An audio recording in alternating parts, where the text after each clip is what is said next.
ઉમરવાડા વિસ્તારમાં રહેતી સગીરાનો સંપર્ક સોશિયલ મીડિયાના માધ્યમથી 25 વર્ષીય પંકજ સરોજ સાથે થયો હતો।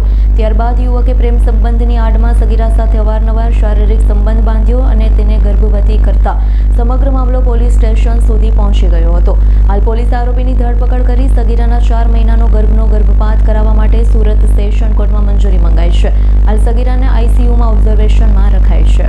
સુરતના પૂર્ણા પોલીસ સ્ટેશન હદ વિસ્તારમાં આવેલા ઉમરવાડા વિસ્તારમાં રહેતી સગીરાની સોશિયલ મીડિયાના માધ્યમથી રાજીવનગરમાં રહેતા પંકજ સરોજના સંપર્કમાં આવી હતી। ત્યારબાદ બંને વચ્ચે સારી મિત્રતા બંધાઈ।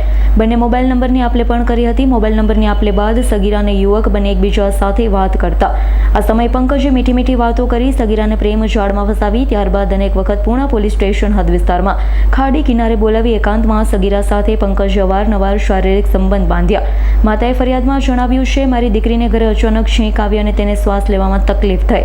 તેને પેટમાં અસહ્ય દુખાવો થયો, જેની સારવાર માટે હોસ્પિટલ ખાતે લઈ જતા દુખાવો બંધ થઈ ગયો અને પરત દીકરીને ઘરે લાવ્યા।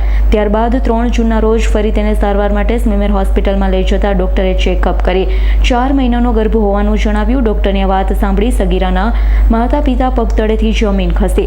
પરિવારે સગીરાની પૂછપરછ કરતા મામલો સામે આવ્યો। ત્યારબાદ સગીરાના પરિવારના સભ્યોએ સમગ્ર મામલે સગીરાની પૂછપરછ કરતા સામે આવ્યું કે પંકજ અવારનવાર દુષ્કર્મ આચરતા તે ગર્ભવતી બને।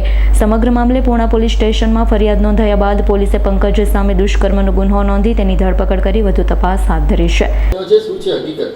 પૂર્ણા પોલીસ સ્ટેશન વિસ્તારની અંદર એક ભોગ બનનાર છે, 15 વર્ષની છે, જેના આ કામના આરોપી છે પંકજ બચ્ચનલાલ સરોજ, જે મૂળ યુપીના રહેવાસી છે અને જે દ્વારા આ ભોગ બનનાર છે, ભોગ બનનારને સોશિયલ મીડિયા મારફતે સંપર્કમાં આવી અને ભોગ બનનારને એના મિત્રના તથા નહેર કિનારે ઉપર લઈ જઈ અને એની જોડે અવારનવાર દુષ્કર્મ આચરી ભોગ બનનાર જે સગીર વયની બાળકી છે, બાળકીને ગર્ભવતી બનાવી અને ગર્ભવતી બનાવેલ હોય, જેમાં 2 દિવસ પહેલાં દીકરીને પેટમાં દુખાવો થતા એના મા બાપ દ્વારા દવાખાને લઈ જતા દવાખાને ડૉક્ટર દ્વારા ચેક કરતાં ખ્યાલ આવે કે આ જે ભોગ બનનાર બાળકી છે એ ગર્ભવતી છે, જે દ્વારા સમગ્ર જે આ ઘટનાક્રમ પોલીસ દ્વારા એને પોલીસના પ્રકાશમાં આવેલો હતો, જે બાબતે અત્રના પોલીસ સ્ટેશન દ્વારા ગુનો રજીસ્ટર કરી આ કામના આરોપીને ધરપકડ કરી અને કાયદેસરની કાર્યવાહી કરેલ છે। ભોગ બનનાર તથા આરોપીએ ભોગ બનનારને સોશિયલ મીડિયાથી સંપર્કમાં આવી એની જોડે પ્રેમ સંબંધ રાખી અને એની જોડે શારીરિક સંબંધ રાખેલ છે। આરોપી શું કામકાજ કરે છે, એનો કોઈ ગુનાહિત ઇતિહાસ છે? આરોપીનું હાલમાં તપાસ દરમિયાન કોઈ ગુનાહિત ઇતિહાસ જણાઈ આવેલ નથી અને આરોપી જે છે છૂટક મજૂરીનું કામકાજ કરે છે। Bureau report S9 news Surat. અમારી તમામ માહિતીથી અપડેટ રહેવા માટે જોડાયેલા રહો S9 ન્યૂઝ સાથે।